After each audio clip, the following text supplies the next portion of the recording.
السلام علیکم دوستو، میرا نام ہے محسن اور آپ دیکھ رہے ہیں محسن ٹی وی۔ دوستو، آج میری ویڈیو کا موضوع اپنے ملک کی ایک غیور قوم کے متعلق ہے۔ یہ آج میری ویڈیو بلوچ قوم کے نام ہے۔ بلوچ کا لفظی معنی ہے بلند تاج۔ اب تھوڑا سا بلوچ قوم کی ابتدا اور اس کے پس منظر پر تھوڑی سی روشنی ڈالتا چلوں۔ بلوچ نسلاً عربی ہیں۔ بلوچ کو مختلف ادوار میں مختلف قوموں نے بال، بلوس، بوس، بلوس اور بلوچ لکھا اور استعمال کیا۔ اہل بابل اپنے قوم دیوتا کو بال یعنی بال عظیم کہا کرتے تھے۔ یونانیوں نے اسے بیلوس لکھا۔ پرانے دور میں لفظ بلوچ کو بلوس اور بلوس لکھا جاتا تھا۔ عرب اسے بروج، بلوس اور بلوش ادا کرتے تھے اور ایرانی اسے بلوچ لکھتے اور بولتے تھے۔ ہمارے ہاں لفظ بلوچ فارسی سے مشہور ہوا۔ بلوچ قوم کی ایک نظم سے بلوچ اپنی نسل حضرت حمزہ سے ملاتے ہیں۔ بلوچوں کی تاریخ حقیقت میں ان کے پہلے سردار میر جلال خان سے شروع ہوتی ہے۔ بلوچ قوم کے مطابق سردار میر جلال خان کا شجرہ حضرت حمزہ سے ملتا ہے، جو نبی پاک صلی اللہ علیہ وسلم کے چچا اور سید الشہداء تھے۔ حضرت حمزہ کی کنیت ابو امارہ، ابو یالا اور لقب سید الشہداء تھا۔ آپ کی 3 شادیاں ہوئیں۔ تاریخ میں آپ کے 6 بچوں کا ذکر ملتا ہے۔ آپ کا بیٹا عمار بن حمزہ، جو قبیلہ خزرج کے سربراہ کیس النجار کی بیٹی خولہ بنت کیس سے تھا۔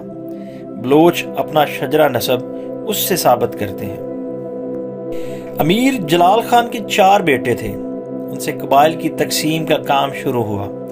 مثلا میر رند خان سے رند، میر لاشار خان سے لاشاری، میر ہود خان سے ہوتی اور میر کوری خان سے کورائی قوم اور جتومائی سے جتوئی بنے۔ بلوچ قوم کا ایک اور دعویٰ بھی ہے کہ اس نسل امیر حمزہ نے امام حسین کی کربلا میں بھی مدد کی، پر اس کی تاریخ بھی ایک نظم کے سوا کچھ بھی نہیں، اس لیے میں اس پہ کوئی دعویٰ نہیں کر سکتا۔ بلوچ کی اس نظم کے مطابق امام حسین کی شہادت کے بعد وہ بمبور یا بھمبور پہنچے اور وہاں سے سیستان اور مکران آئے۔ نظم کا ترجمہ کچھ یوں ہے کہ ہم امیر حمزہ کی اولاد ہیں، نصرت یزدی ہمارے ساتھ ہے، ہم حلب سے اٹھ کر آئے ہیں، یزید لعنتی سے لڑنے کے بعد کربلا اور بمبور کو پیچھے چھوڑتے ہوئے ہم نے سیستان کے شہر میں ڈیرے ڈالے ہیں۔ بلوچوں کا دعویٰ یہ بھی ہے کہ ہم نے نہ صرف امام حسین کا ساتھ دیا بلکہ رسول خدا سرور کائنات حضرت محمد صلی اللہ علیہ وآلہ وسلم صاحب اللہ کا ساتھ بھی دیا۔ جب وہ بے یار و مددگار تھے تو بلوچ قوم نے اپنی قوم سے 5 بہادر منتخب کیے اور انہیں رسول اللہ صلی اللہ علیہ وسلم کی حفاظت کے لیے بھیجا۔ اس بات کا بھی پتہ بلوچی کی اس نظم سے لگتا ہے، جس کا ترجمہ کچھ اس طرح سے ہے۔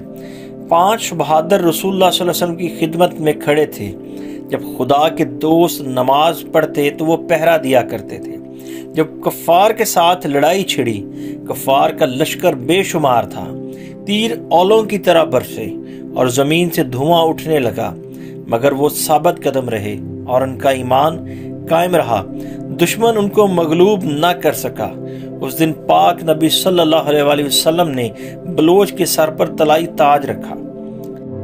اس کے علاوہ بلوچ قوم کا تذکرہ شاہ نامہ فردوسی میں بھی ملتا ہے۔ اس شاہ نامہ کے 3 ادوار میں بلوچ قوم کا ذکر ہے، جس کے متعلق میں کسی اگلی ویڈیو میں تفصیل سے بتاؤں گا۔ اکثر تاریخ کی کتب میں ملتا ہے کہ بلوچوں نے 2 بار نقل مکانی کی۔ ایک بار جب فارس پر سلجوکیوں نے قبضہ کیا، ولیمی اور غزنوی طاقتوں کا خاتمہ ہوا، تو یہ لوگ سیستان اور مغربی مکران میں نقل مکانی کر کے رہنے لگے۔ دوسری بار انہوں نے اس علاقے کو چھوڑ کر مشرقی مکران اور سندھ کا رخ کیا۔ یہ ہجرت چنگیز خان اور جلال الدین منگول کی وجہ سے ہوئی۔ دوسری ہجرت کے نتیجے میں اس قوم نے پہلی بار سندھ دھرتی پر قدم رکھا، جہاں سے ان کی تیسری ہجرت کی راہ ہموار ہوئی۔ محمد سردار خان بلوچ اپنی کتاب میں لکھتے ہیں کہ امیر جلال الدین تمام بلوچ قوموں کے سردار تھے، جو 11ویں عیسوی میں کرمان اور لود کے پہاڑوں میں رہتے تھے۔ بلوچ روایات اسی سردار سے شروع ہوئیں۔ ان کے 4 بیٹے جن سے 4 قبائل وجود میں آئے: رند، کورائی، لاشاری اور ہود۔ رند کے ایک بیٹے امیر شہک سے ایک نامور سپود نے جنم لیا جس کو دنیا میر چاکر یا چاکر اعظم کے نام سے جانتی ہے۔ میر چاکر کے متعلق تفصیلی تذکرہ اس ویڈیو میں ممکن نہیں، لیکن میں تھوڑا سا مختصر میر چاکر کا تعارف کرواتا چلوں گا۔ میر چاکر کا دور بلوچ قوم کی تہذیب و تمدن، ثقافت اور عروج کا دور تھا۔ میر چاکر ایک بہت ہی بہادر انسان تھا۔ وہ نہ صرف اپنے بہادر دوستوں بلکہ اپنے بہادر دشمنوں کی بہت قدر اور تعریف کیا کرتے تھے۔ وہ کہتے تھے کہ بہادروں کا انتقام مجھے بہت پیارا ہے، جو میرے اونچے قلعوں پر حملہ کرنے کی ہمت رکھتے ہیں۔ میر شہک کی انتقال کے بعد میر چاکر پوری بلوچ قوم کے سردار بنے۔ تاریخ میں ملتا ہے کہ میر چاکر اپنے قول کا بہت پکا انسان تھا۔ اس نے ایک عورت گوہر کو پناہ دی اور پھر اس کی حفاظت کے لیے سر کی بازی لگا دی اور اپنے ہی بھائیوں لاشاریوں سے 30 سال تک جنگ لڑی، جس نے چاکروں اور لاشاریوں کے بڑے بڑے سورماؤں کو مٹی کی آغوش میں سلا دیا، جس میں میر چاکر کے 2 بھائی بھی شامل تھے۔ بلوچ قوم میں جھوٹ کو گناہ مانا جاتا ہے، بقول امیر چاکر کے کہ سچ بولنا بلوچوں کا شیوا ہے اور جھوٹ ایمان کو کمزور کر دیتا ہے۔ بلوچی بلوچ قوم کی قومی زبان ہے اور یہ زبان پاکستان میں بلوچستان کے علاوہ جہاں جہاں بلوچ قوم آباد ہے بولی جاتی ہے۔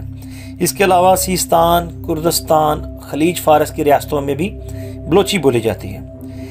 بلوچی ادب کو 3 ادوار میں تقسیم کیا جاتا ہے۔ پہلا رند دور جو 1430 سے 1600 تک رہا، تیسرا قوانین کا دور جو 1600 سے 1800 تک رہا، اور تیسرا دور 1800 میں برطانیہ کی آمد سے شروع ہوا اور 1947 میں تمام ہوا۔